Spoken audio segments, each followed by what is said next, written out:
Hello everybody, welcome back to Throttle Grotto. I promised you guys an update on the parts and them going together, and here it is. The struggle bus continues. Stay tuned.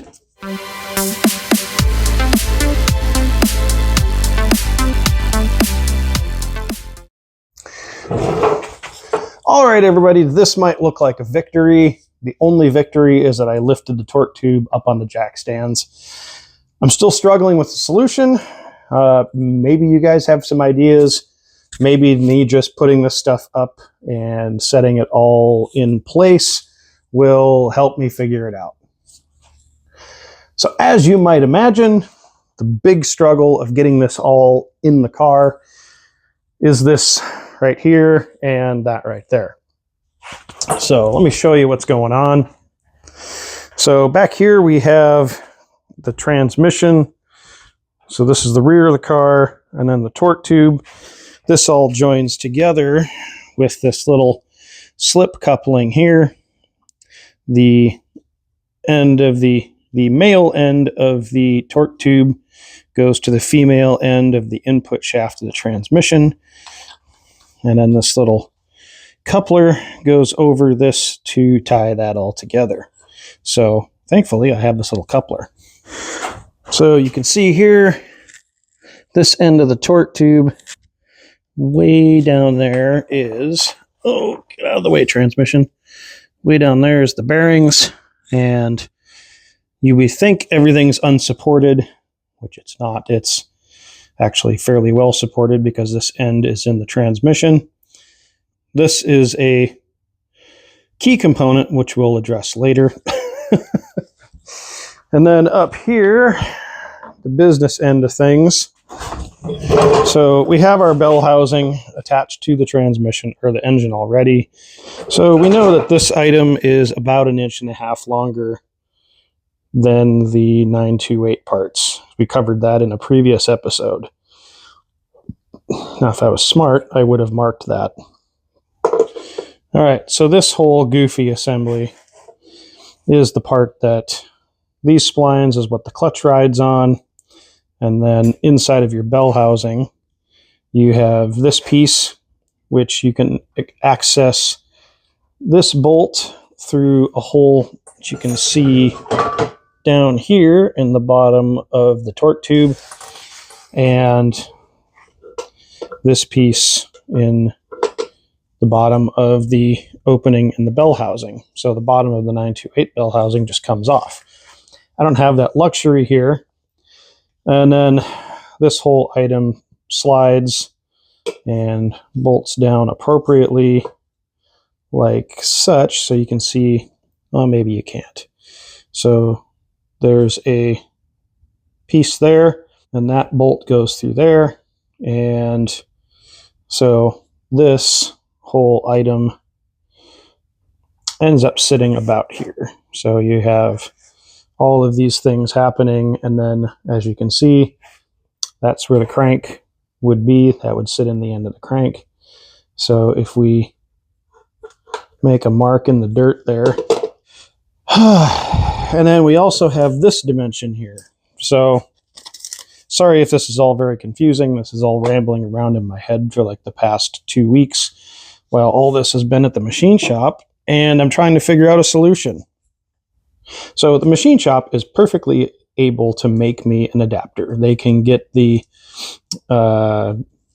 machine tooling. They can rent it out of Illinois and have it sent out here to make this spline adapt to this spline.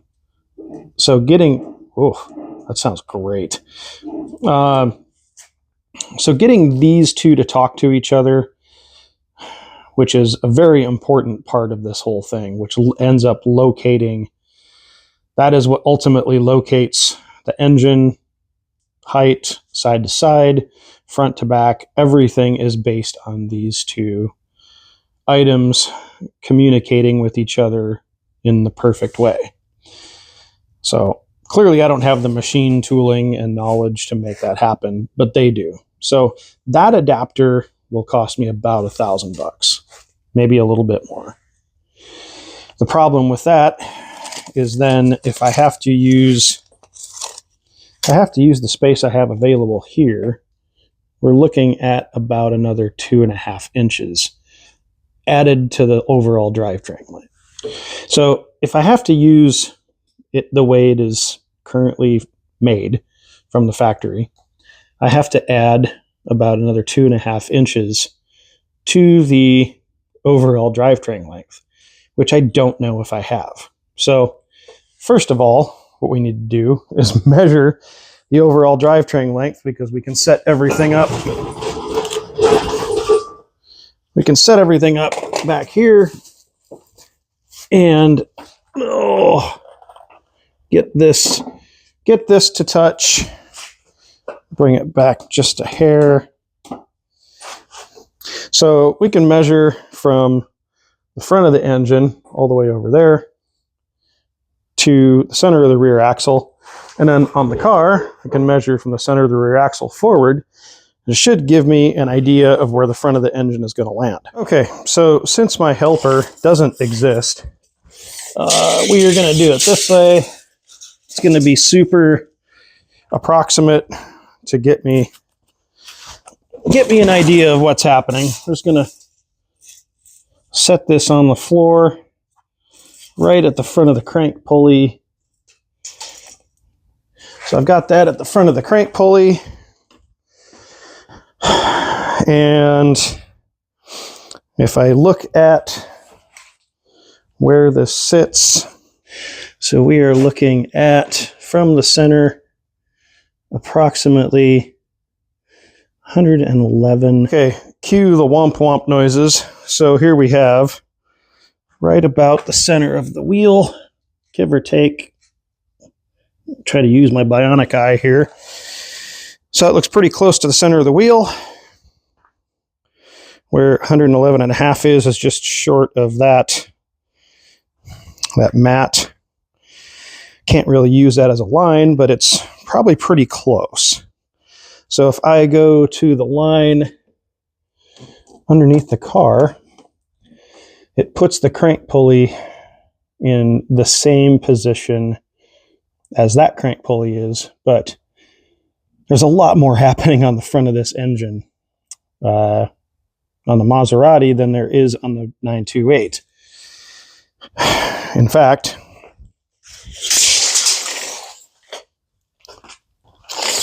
if we go from that crank pulley back to the top of the water pump bracket, I'm going to say that's about 4 inches. So it would be really nice to be able to tuck the engine back underneath this bar, because this is like the high point, and then everything drops from here forward.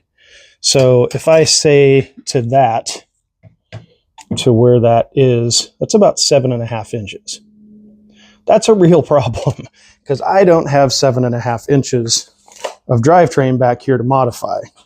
So we know that this dimension from the shifter to the transmission has to stay. We cannot change that,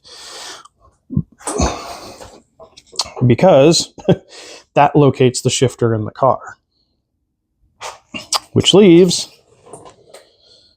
the front. So right now, 7.5 inches of dimension is like half the bell housing. So I can't really undo the bell housing. And I don't know that I need to go back a full 7.5 inches. But if I could get 6 inches of modification out of this, that would be amazing. And 2.5 of that is just going to be that space between the torque tube and this bell housing. So if I didn't have that, and I had the 1.5 inches, like, remember this one was like 1.5 inches taller, the bell housing. So that would put me at right around 4, which is a significant portion of the way there. But I need to leave this output shaft. So this output shaft, they can machine down an adapter to 1.2 what was it, 1.8-ish inches. So I can't really take anything out of that shaft. Like, that shaft needs to stay about the right length there. So where do I take length from? I'm probably going to have to take it out of the torque tube, which is complicated because I don't have tooling to do that. And fortunately, let's see here, if I can get this, I can get this foam off of, or at least out of the way.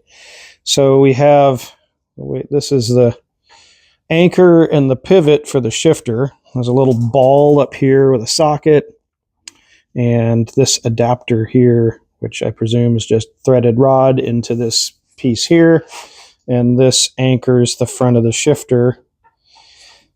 So ideally, this can be changed to suit the length of what we need to do.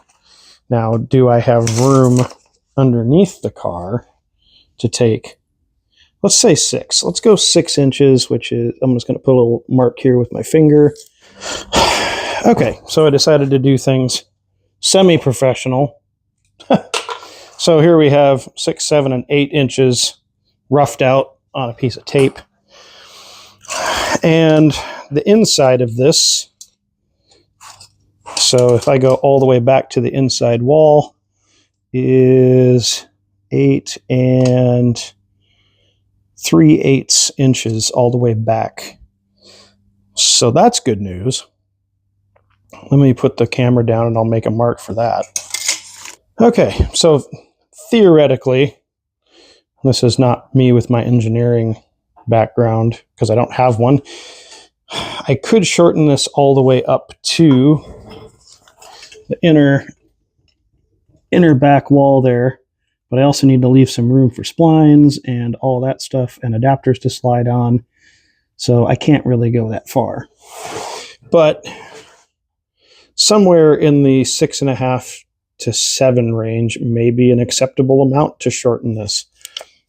So if I take it to the 7 inches, that gets me enough of a room inside this torque tube down in there to have the adapter that gets made to slide on to the torque tube input shaft and the output shaft from the bell housing.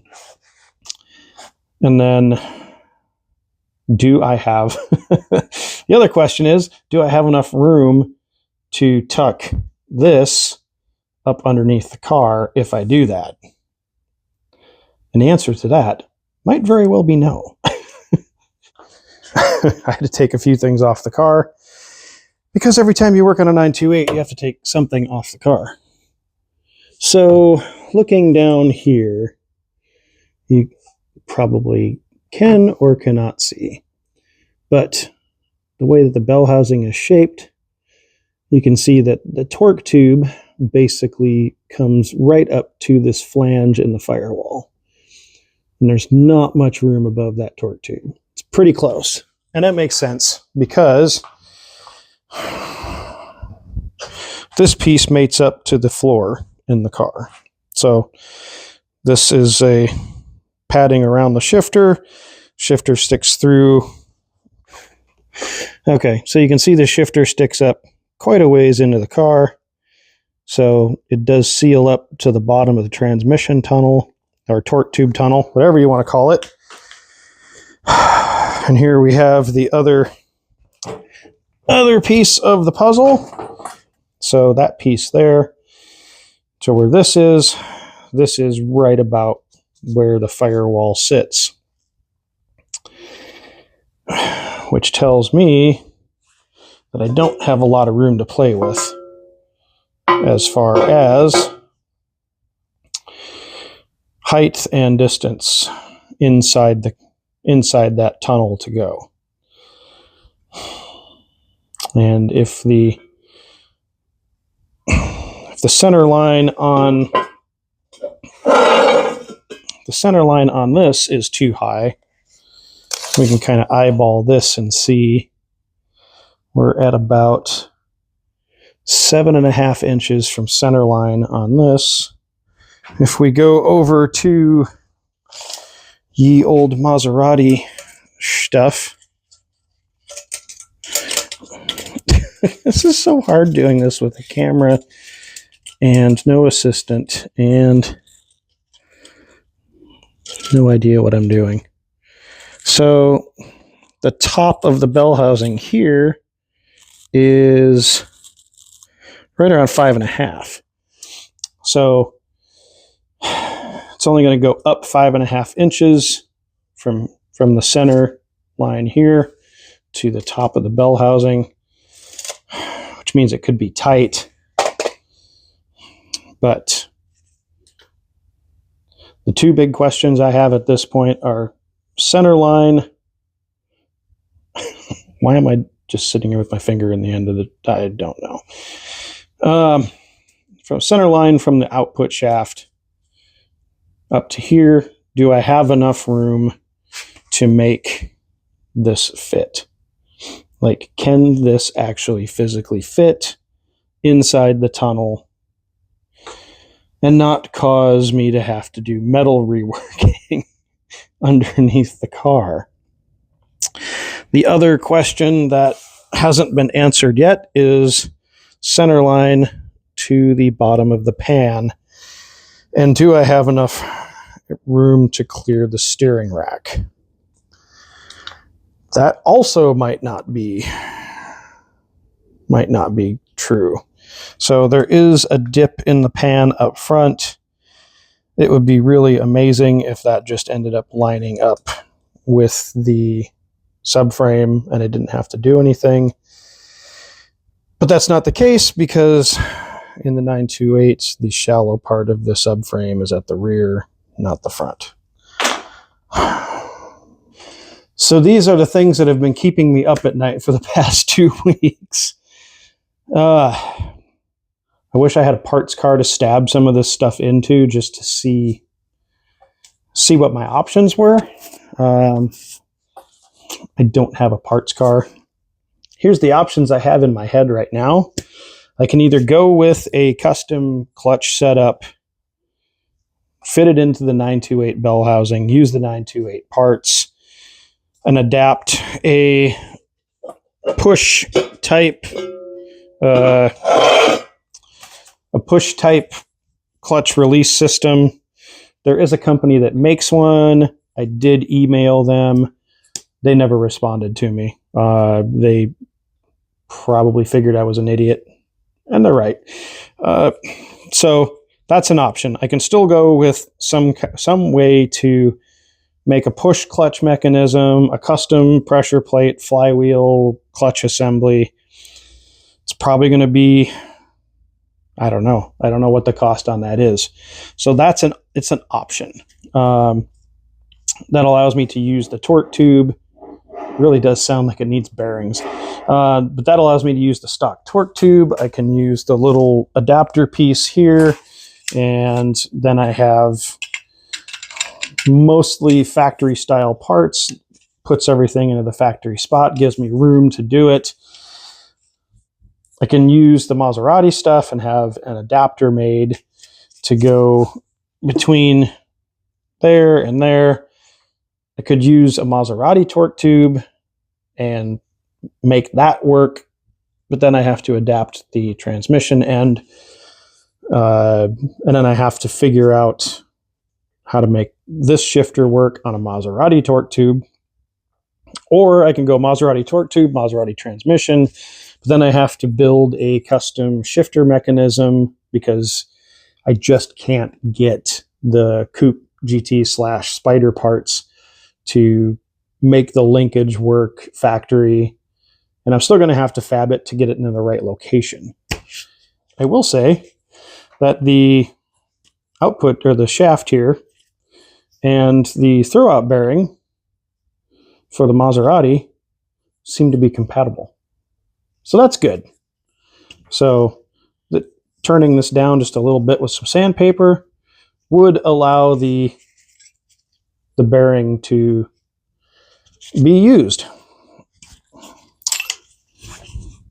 It does look like the clutch solution going forward with a custom pressure plate and flywheel using the factory stuff, although the diameter is not as beefy as the Maserati stuff, might be the way forward.